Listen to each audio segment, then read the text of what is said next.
할렐루야. 주님의 평강이 함께 하시기를 축원합니다. 한 주간 잘 지내셨습니까? 네, 날이 좀 따뜻해졌죠? 그래도 좀 밖에 나가서 산책도 좀 하셨나요? 집에만 계셨나요? 사람이 햇빛도 좀 봐야 됩니다. 조금 다시 쌀쌀해지기는 했지만 가끔씩 이렇게 나가서 조금씩 걷는 것도 괜찮을 것 같아요. 여러분 얼굴에 미소와 또 마음의 평안함이 있으시기를 축복합니다. 기대감 가득한 마음, 또 편안한 마음 그대로 여러분들의 옆 사람에게 손을 흔들며 한번 인사하겠습니다. 만나서 반갑습니다. 만나서 반갑습니다. 잘 오셨습니다. 인사하겠습니다. 잘 오셨습니다. 예수님의 교훈이라는 주제로 시리즈 말씀을 전하고 있습니다. 오늘은 두 번째 시간으로 부활에 관한 가르침을 나누도록 하겠습니다.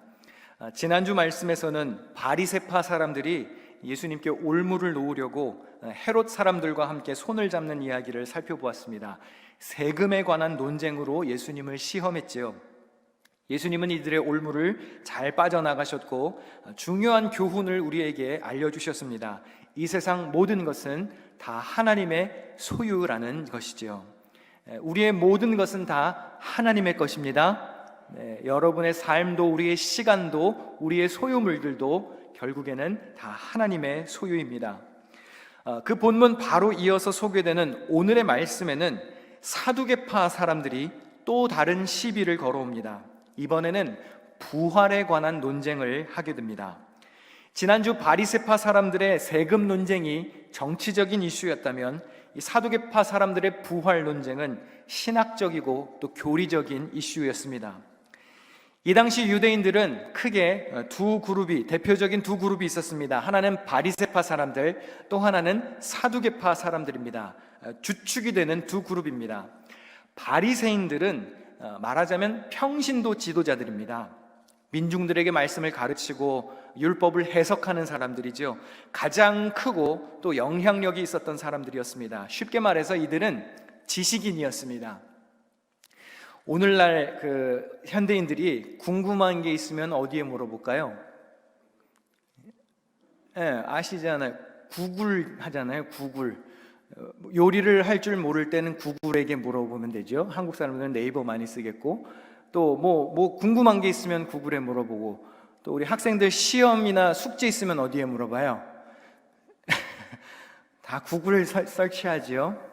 현대의 가장 저명한 학자는 구글씨예요. 구글씨, 네이버씨와 구글씨인데 이 당시 사람들에게 있어서 지식인은 바리새인들이었습니다. 율법을 포함한 삶의 전반에 걸쳐서 바리새인들에게 지혜를 얻었어요. 씨는 언제 뿌려야 되나요? 이럴 땐 어떻게 해야 되나요? 이런 말씀이 있는데 이런 경우에는 어떻게 적용해야 되나요? 그런 걸 다 바리새인들이 해줬습니다. 반면 오늘 본문에 등장하는 사두개파 사람들, 이 사람들은 예루살렘 제사장 귀족들입니다. 당시에 지배 세력과 결탁을 해서 권력을 거머쥔 사람들이었습니다. 그리고 이들은 특수한 사람들이었는데요, 모세 오경만 받아들였습니다. 굉장히 보수적인 사람들이었습니다. 물론 이 바리새인들과 사두개인들 외에도 열심당원이라고 하는 분파도 있었고 에세네파라고 하는 분파도 있었는데 바리새인과 사두개인들에 비해서는 현저하게 규모가 적었습니다. 오늘 본문에서 사두개인들을 이렇게 소개합니다. 마태복음 22장 23절 함께 읽어보실까요? 시작. 부활이 없다 하는 사두개인들이 그날 예수께 와서 물어 이르되. 사두개인들은 부활을 믿지 않았습니다. 그리고 모세 오경만 인정했습니다. 말씀을 자기 마음대로 훼손시켰기 때문에 예수님께 질책도 많이 당하죠. 여러분, 이들이 왜 모세 오경만 인정했을까요? 이들은 종교 귀족들, 제사장 귀족들입니다. 그럼 무엇을 강조하기 좋아했을까요? 제사를 강조하기 좋아했습니다. 그럼 자기들에게도 이득이 생길 테니까요. 제사 얘기가 어디 많이 나오죠? 여러분들이 읽기 싫어하는 그 책 제사 얘기들 나오잖아요. 레위기 얼마나 재밌어요. 그렇죠? 아무도 동의를 안 하시네. 레위기 얼마나 재밌어요. 거기에 제사법이 나오잖아요. 모세오경에 제사, 족장들이 다 제사를 드렸죠. 제사에 관한 얘기가 모세오경에 중심적으로 나옵니다. 그래서 그들은 그 이상의 성경이 필요가 없었습니다. 예언서 왜 잘라냈을까요? 이사야, 아모스 같은 선지자는 뭐라 그래요? 막 제사를 거세게 비판하잖아요. 너희들이 드리는 그런 제사 하나님이 받지 않으셔 막 이러면서 제사 드리지 마 막 이런 얘기들도 하고, 말라기 가면 막 성전문 닫아버렸으면 좋겠다 이런 얘기가 나오는데 성전 귀족들이 그런 얘기를 강조하고 싶지 않겠죠. 그래서 모세오경만 인정했습니다. 이 때문에 이들은 부활도 믿지 않았고 영도 믿지 않았고 천사도 믿지 않았습니다. 그리고 죽음 이후의 세계도 믿지 않았습니다. 모세오경에는 그런 내용들이 희미하니까 별로 믿을 필요가 없었죠. 이들은 이미 이 세상에서 부유하게 살고 있기 때문에 굳이 영적인 세계를 갈망할 이유가 없었습니다. 원래 천국은 현실의 삶이 힘들수록 더 갈망이 되는 법이지요. 아니면 나이가 너무 어리거나 그러면 이제 뭐 유스 아이들 경우나 아니면 교육부 아이들이 갑자기 막 천국을 갈망하면서 막 그런 것도 좀 웃기지만, 이 유복하게 사는 사두개인들의 입장에서는 천국은 그렇게 필요 없는 것들이었어요. 이 땅에서 먹고 살기가 편안한데 하늘나라에 대한 기대가 없을 수밖에 없죠. 유복한 이들에게는 현실밖에 없는 겁니다. 이 현실이 중요한 거고 이 현실이 전부인 것이죠. 그래서 바리새파 사람들과 앙숙이었습니다. 이제 우리가 신약 성경을 읽다 보면 사두개인들, 바리새인들 항상 예수님께 질책을 당하니까 그냥 똑같은 부류인가 보다 생각하기 쉬운데 전혀 다른 사람들입니다. 바리새인들과 사두개인들은 서로 섞일 수 없는 부류입니다. 이들의 신학과 교리가 아주 잘 나타나는 구절이 있는데요, 사도행전 23장의 일부를 제가 한번 읽어보겠습니다. 6절부터 8절까지. 바울이 그중 일부는 사두개인이요 다른 일부는 바리새인인 줄 알고 공회에서 외쳐 이르되, 여러분 형제들아, 나는 바리새인이요 또 바리새인의 아들이라. 죽은 자의 소망 곧 부활로 말미암아 내가 신문을 받노라. 그 말을 한즉 바리새인과 사두개인 사이에 다툼이 생겨 무리가 나누어지니, 이는 사두개인은 부활도 없고 천사도 없고 영도 없다 하고 바리새인은 다 있다 함이라. 바리새인들과 사두개인들이 다른 부류의 사람들입니다. 이때는 사도 바울이 3차 전도 여행을 마치고 이제 예루살렘으로 돌아왔을 때 바울이 유대인들에게 매를 맞고 체포가 됩니다. 그리고 바울이 이렇게 말합니다. 내가 부활 신앙 때문에 곳곳에서 핍박을 받는다. 부활에 대한 소망 때문에 내가 핍박을 받는다.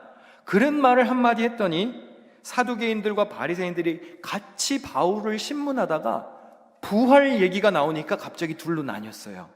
사두개인들은 부활을 안 믿고 바리새인들은 믿었기 때문에. 그리고 이들 사이에 분쟁이 벌어지는데요, 그 정도가 어느 정도 심했냐면 9절과 10절 말씀에 이렇게 기록되어 있습니다.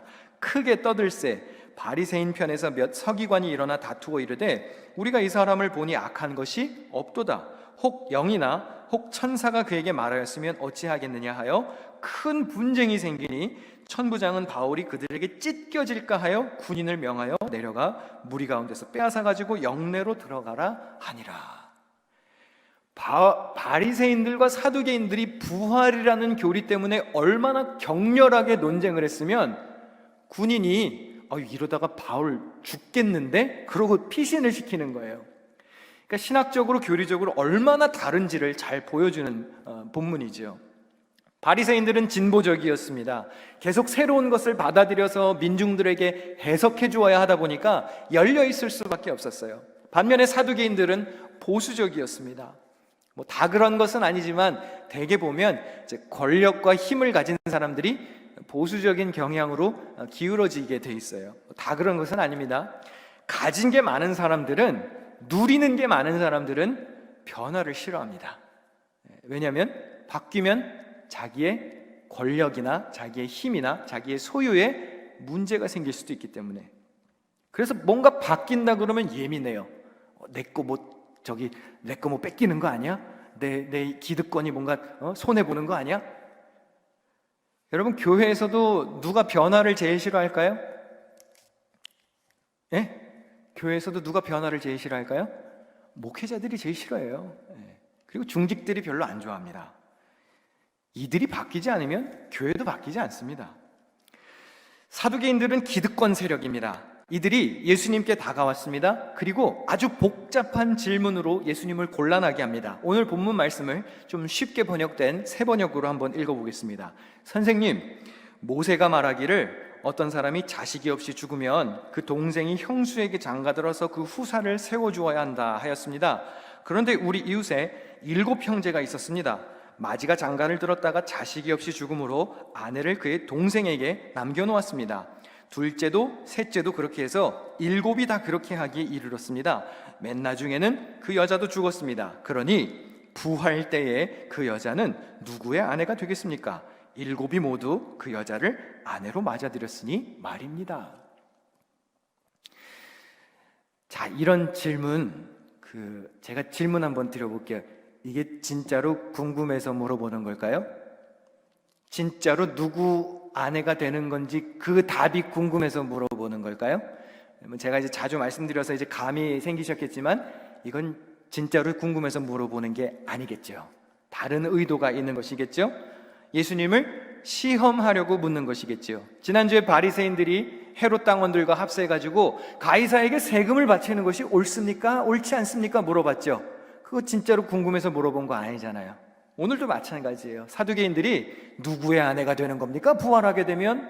그 진짜로 궁금한 게 아니라 부활을 안 믿기 때문에 그걸 조롱하기 위해서 물은 거예요. 이렇게 근거가 없는 얘기를 어떻게 믿습니까?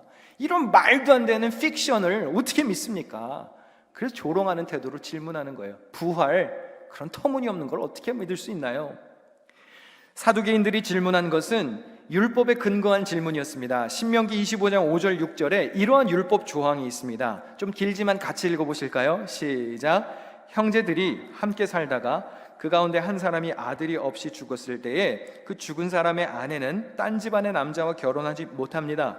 남편의 형제 한 사람이 그 여자에게 가서 그 여자를 아내로 맞아 그의 남편의 형제된 의무를 다해야 합니다.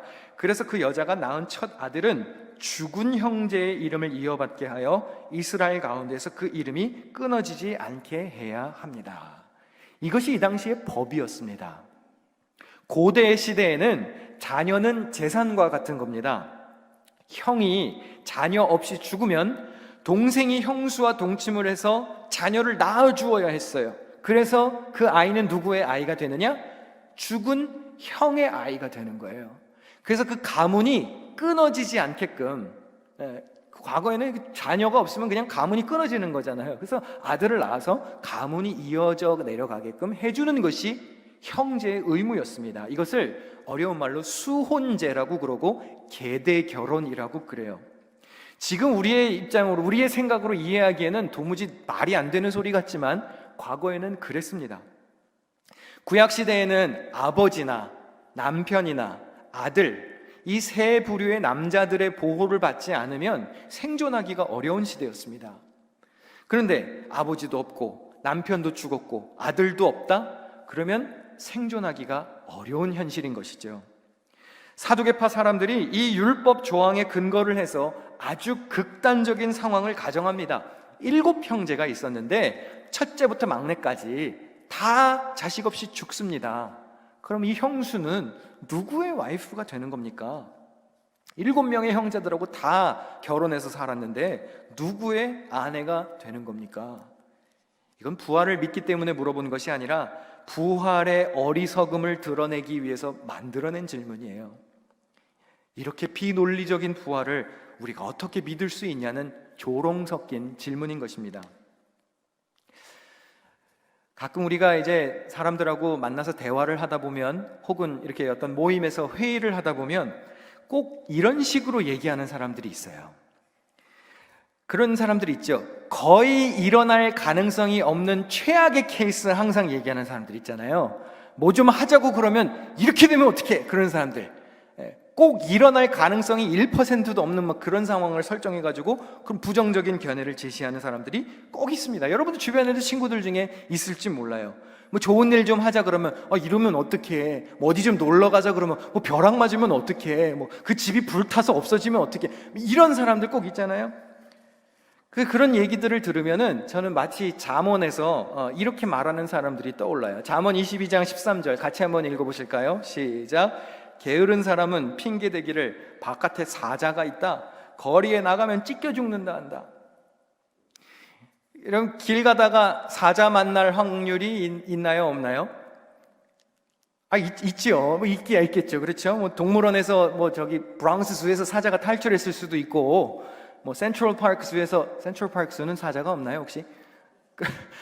길 가다 사자 만날 확률이 있기는 있겠죠. 여러분 길 가다 사자 조심하십시오. 집 앞에 있는 간판들도 다 바꿔야 돼요. Beware of dogs 말고 Beware of lions로 다 바꿔야 돼요. 여러분 오늘도 교회 오시면서 사자를 만날 위험이 있으셨습니다. 그걸 위험을 무릅쓰고 오셨잖아요. 저는 주일이면 이제 저기 주차를 좀 이렇게 멀리 해놓고 와요. 그래서 걸어오는데 잘하는 거죠? 중직자들도 좀 멀리 세워놓고 오십시오. 걸어와요. 한 블럭씩은. 저도 이제 한 블럭 옆에 세워놓고 걸어오는데, 걸어오다가 교회로 오는데 무서웠어요. 사자 만날까봐. 무파사가 나타날 수도 있었고 심바가 나타날 수도 있었어요. 엄청 떨면서 왔다고요. 우리가 교회에 오다가 차 사고가 날 수도 있고요, 강도를 만날 수도 있고요, 뭐 벼락을 맞을 수도 있고 코로나에 노출이 될 수도 있습니다. 여러분들은 큰 위험을 감수하고 지금 이 자리에 오신 거예요. 얼마 전에 저희 집에서 그 첫째 아이에게 이제 5살이 됐는데요, 놀다가 저녁 시간이 돼가지고 이제 씻고 잘 준비를 해야 되니까 갖고 놀던 장난감 잘 정리하고 클린업 하자 그랬어요. 그랬더니 3분 전까지 이리 뛰고 저리 뛰고 막 방방 왔다 갔다 하고 막 소리를 지르면서 장난감 집어던지고 푹푹 막 이러던 애가 클린업 하자 이러니까 갑자기 들어 누워가지고요, 아빠 클린업 하다가 발이 부러지면 어떡해요 그러는 거예요. 그래서 제가 듣고, 야 이놈 새끼가 이거 사두개인 같은 질문 하는구나 그랬어요. 발이 부러졌을 거면 진작에 부러졌겠죠. 하기 싫으니까 이제 별소리를 다 하는 거예요. 발이 부러지면 어떡해 아빠. 근데 이와 비슷한 태도로 사두개인들이 도저히 일어날 확률이 없는 극단적 케이스를 설정해서 예수님께 질문을 하는 겁니다. 7 형제가 모두 다 같은 여인을 아내로 맞았는데 부활하면 누구의 아내가 되는 겁니까? 바보 같은 질문이지만 여러분들이 한번 답변해 보시겠어요? 누구의 아내가 될까요? 첫째? 7째? 셋째? 우리도 사실 뾰족한 답이 없습니다. 그래서 사두개인들도 예수라는 랍비 선생, 그 사람도 뭐 별 수 없을 거야 그러면서 부활은 미련한 자들이 만들어낸 공상이라고 생각을 했을 겁니다. 근데 예수님은 이 곤란한 질문에 2가지 답변을 주시는데요, 첫 번째 답변은 이렇습니다. 우리 마태복음 22장 29절 30절 같이 읽어보겠습니다. 예수께서 그들에게 대답하셨다. 너희는 성경도 모르고 하나님의 능력도 모르기 때문에 잘못 생각하고 있다. 부활 때에는 사람들은 장가도 가지 않고 시집도 가지 않고 하늘에 있는 천사들과 같다. 예수님은 사두개파 사람들이 성경을 제대로 모르고 하나님의 능력을 모른다고 꼬집습니다. 그렇죠. 모세오경만 골라서 믿으니 하나님을 제대로 알 수 있겠습니까? 여러분 성경을 읽고 공부하실 때요, 성경을 골고루 읽으셔야 합니다. 아멘. 골고루 읽으셔야 돼요. 특정 책만 골라서 읽는 분들이 계세요. 그거 좋지 않습니다. 물론 안 읽는 것보다는 낫지만 특정 책만 읽으면 하나님을 이해하는 관점이 좁을 수밖에 없어요. 종합적으로 성경의 저자들이 시대와 상황이 각각 다른, 각기 또 문맥이 다른 상황에서 하나님을 어떻게 이해하고 고백하는가 종합적으로 알아야 합니다. 그래서 어렵지만 레위기도 읽으셔야 되는 거예요. 요한계시록도 읽어야 되는 거고 잠언도 읽어야 되는 거고 다 읽어야 되는 거예요. 근데 사두개인들은 골래서 읽었으니 예수님이 제대로 알 리가 없지 꼬집으십니다. 그리고 먼저 부활에 관한 오해를 바로잡으십니다. 부활하면 지금 있는 우리의 이 육신의 몸, 이 피부로 돌아오는 게 아니고 하늘에 있는 천사와 같은 존재로, 차원이 다른 존재로 거듭난다라고 가르치십니다. 여러분, 부활은 지금의 우리의 모습과 전혀 다른 새로운 창조로 들어가는 것입니다. 부활하면 장가도 가지 않고 시집도 가지 않는다고 그랬습니다. 어떠한 성적인 관계와 존재에서 초월하게 된다는 거예요. 가족이라고 하는 공동체의 초월해서 무언가 다른 영역의 삶이 우리 앞에 펼쳐지게 될 것이라는 얘기지요. 어떤 분들은 이 본문을 가지고 저에게 그렇게 질문합니다. 아니 목사님, 제가 한평생 제 사랑하는 배우자와 잘 살았는데 천국 가니까 시집도 안 가고 장가도 안 간다는데 그럼 우리 이혼 도장을 찍고 천국에 들어가야 되는 건가요? 그런 얘기가 아니고 부활해서 우리가 천국에 가면 지금 이 땅에서 우리가 살아가는 모습과는 전혀 다른 세상이 열릴 거라는 얘기이죠. 지금 우리의 머리로는 이해할 수가 없고 우리의 언어로는 설명할 수가 없지만 하늘나라에 가게 되면 무언가 다른 모습으로 우리가 지금 경험하는 것과는 비교할 수 없는 큰 기쁨과 희락으로 살게 될 것이라는 가르침입니다. 여러분, 천국과 부활은 우리가 알지 못하는 신세계입니다. 간혹 어떤 유튜브에 나오는 간증 집회나 어떤 특정한 사람들의 간증 고백들을 보고 그런 것이 천국이다라고 오해하시면 곤란해요. 성경을 확대 해석해서도 위험하고요. 부활과 천국은 미지의 세계예요. 우리가 가보아야 합니다. 그러나 부활은 성경이 분명히 증거하는 기독교 신앙의 핵심입니다. 여러분, 부활의 소망으로 사시기를 축원합니다. 부활의 소망을 가지시기를 축원합니다. 이 땅의 삶이 전부가 아닙니다. 지금의 모습이 하늘나라의 모습과 다를 수 있어요. 우리가 여기서 누리는 기쁨이 거기서의 기쁨과는 차원이 다를 것이에요.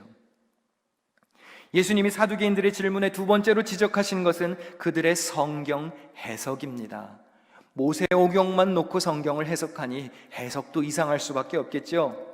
부활을 믿지 않았습니다. 그런데 예수님은 친절하게 그들이 선택적으로 믿는 모세오경 안에도 부활에 대한 희미한 암시가 있음을 가르쳐 주셨습니다. 오늘 본문 31절과 32절입니다. 같이 읽어보실까요? 시작.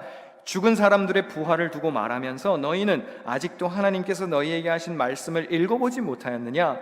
하나님께서는 나는 아브라함의 하나님이요 이삭의 하나님이요 야곱의 하나님이다 하고 말씀하셨다. 하나님은 죽은 사람의 하나님이 아니라 살아있는 사람의 하나님이시다.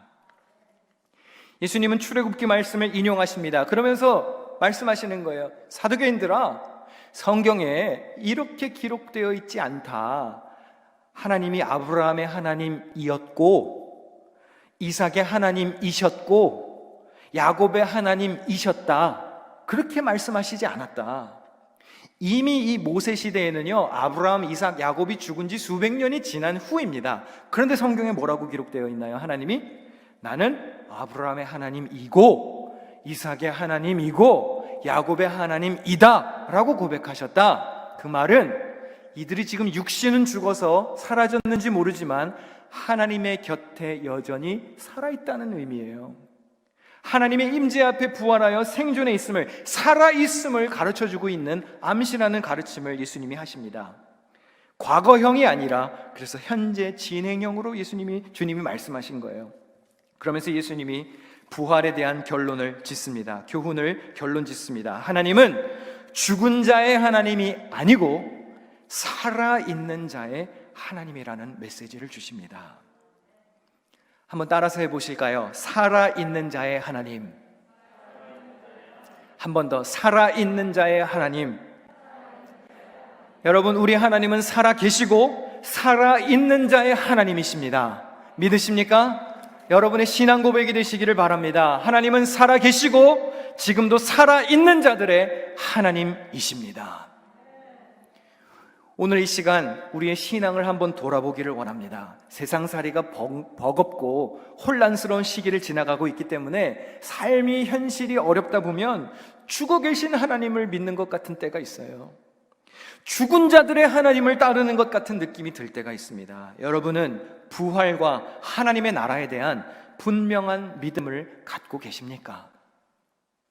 혹시 사두개인들처럼 이 땅에서 누리는 것들이 전부라고 생각하며 살지는 않으십니까?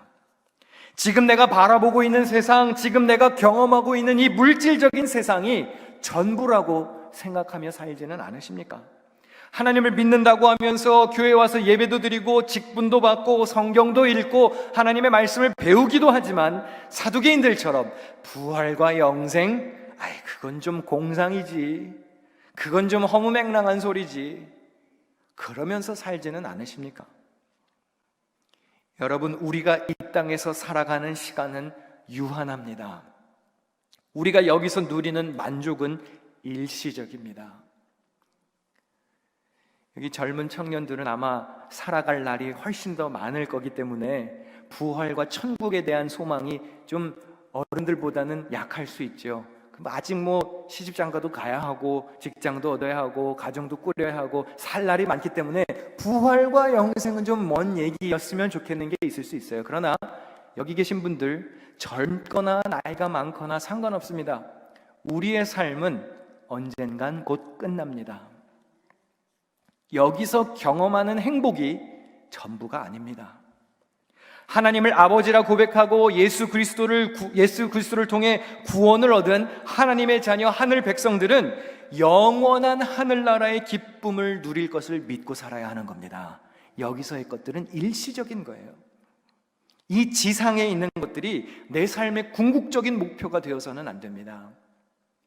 가끔 청소년들이나 젊은 사람들이 목사님 저에게 비전이 있어요, 저에게 드림이 있어요 라고 얘기를 하는데 대개 들어보면 뭐냐면 자기 드림 잡을 얘기해요. 나는 의사가 될 거예요, 난 사업을 할 거예요. 요즘 애들한테 뭐 되겠냐고 물어보면 다 유튜버 되겠다 그래요.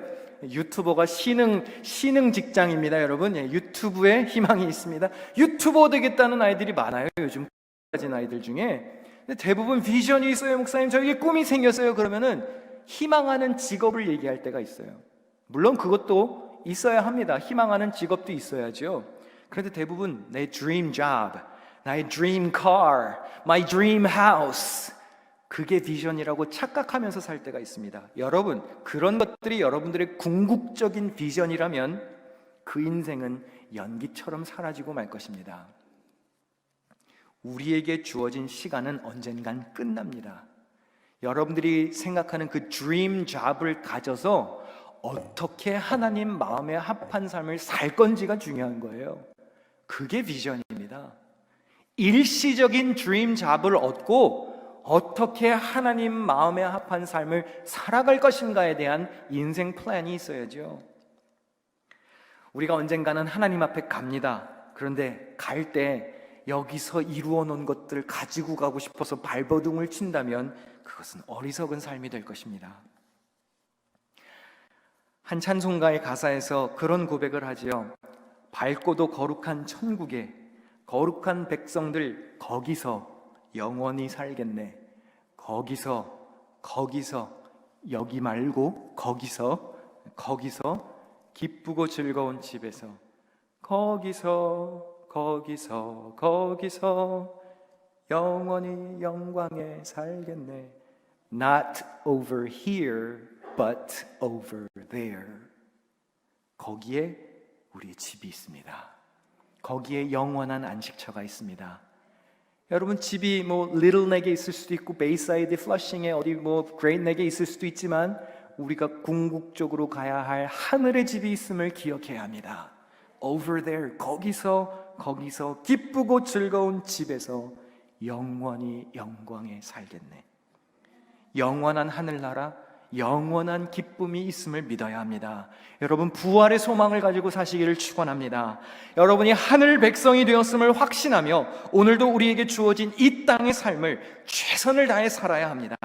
하나님 마음에 합한 삶의 주인공들이 되시기를, 부활의 소망을 가지고 사는 삶이 되시기를 주님의 이름으로 간절히 부탁드립니다. 기도하겠습니다.